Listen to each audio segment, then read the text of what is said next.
সংস্কারটা সুন্দরভাবে করে যেন একটা সুন্দর নির্বাচন উপহার দিতে পারেন। এই সংস্কারের জায়গায় কিছু আইনের সংস্কারও দরকার পড়বে, কিছু নিয়মকানুনের সংস্কারও দরকার। এখন যারা দায়িত্বে আছেন দেশে, তাদেরকে ক্ষমতাবান বলা যাবে না। তারা অল্প কিছুদিনের জন্য দায়িত্বে এসেছেন। একটা গণ অভ্যুত্থানের মধ্য দিয়ে জন আকাঙ্ক্ষার প্রতিফলন তাদের মাধ্যমে কিছু জনগণ দেখতে চায়। কি চায়? কিছু মৌলিক বিষয়ের সংস্কার চায়, যাতে করে এই সংস্কারের মধ্য দিয়ে আগামীতে আবার কোনো স্বৈরতন্ত্র কায়েমের সুযোগ না থাকে, এবং যাতে একটা সুষ্ঠু নির্বাচনের মাধ্যমে জনগণের সত্যিকারের প্রতিনিধিতা নির্বাচিত হয়ে দেশ পরিচালনা করতে পারে। আমরা এই জন্য তাদেরকে যৌক্তিক সময় দেওয়ার কথা বলেছিলাম।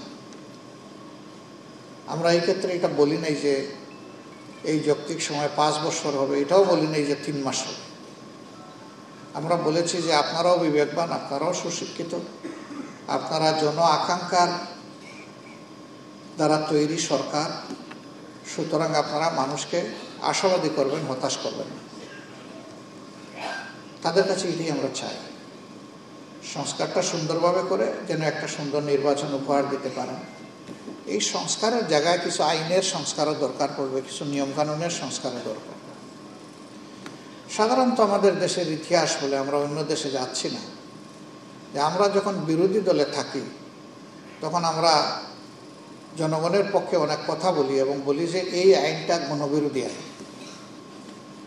কিন্তু আমরাই যখন আবার নির্বাচিত হয়ে কোনো সময় ক্ষমতায় যাওয়ার সুযোগ পাই, তখন এই কথা অন্তত 5 বছরের জন্য ভুলে যাই যে একদিন এটা বলেছিলাম। ফলে ওই কালো আইনগুলা তার জায়গায় থেকে যায়, থেকে আরো কালো কুচকুচে হয়। আগের সরকার এই কালো আইনের সুবিধা নিয়ে তার বিরোধী পক্ষকে দমন করে, পরের যারা আসে তারা আইসা ওইটাকে আরো অতীতের সমস্ত অভিজ্ঞতা একত্রিত করে কাজে লাগায়।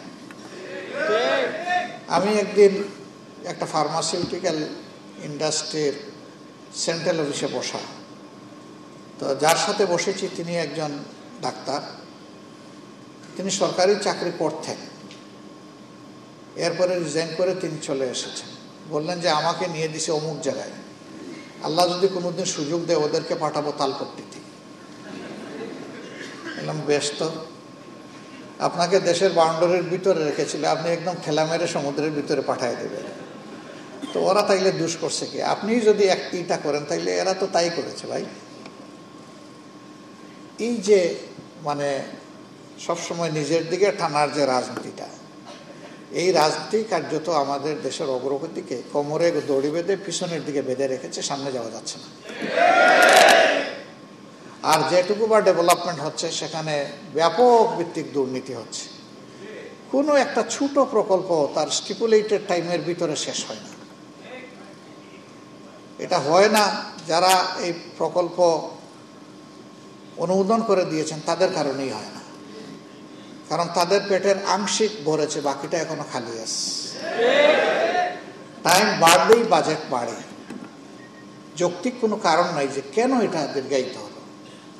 আর যদি সময় লাগবে তো আগে কেন এই টাইম সামনে রেখে আপনারা সময় ফ্রেম বাঁধেন নাই? এটা একেবারেই পরিষ্কার নেকেট, যে শুধুমাত্র একটা গোষ্ঠী বা কিছু ব্যক্তির সাথে রাষ্ট্রকে ফুকলা করার জন্য, লুটপাট করার জন্য এগুলো হয়ে থাকে। এর সাথে আপনাদের কোনো সম্পর্ক নাই, কারণ আপনারা পলিসি লেভেলে নাই। আপনারা শুধু করুণভাবে এই দৃশ্য দেখেন আর মনে মনে কষ্ট পান যে দেশের এই ক্ষতিটা হয়ে যাচ্ছে, সমাজের এই ক্ষতিটা হয়ে যাচ্ছে। এই জন্যেই আমাদের বার্তা হচ্ছে ওই যে বৈষম্য বিরোধী ছাত্র জনতার আন্দোলন। আমরা সমাজের সর্বক্ষেত্রে আমরা সুবিচার চাই, একটা ভারসাম্যপূর্ণ সমাজ চাই, যেই সমাজে মানুষ মূল্যায়িত হবে তার মেধা, অভিজ্ঞতা এবং যোগ্যতার কারণে। এখানে কোনো দল দেখা হবে না, এখানে পলিটোক্রেসি চলুক, এটা আমরা চাই না। আমরা চাই মেরিটোক্রেসি চলুক।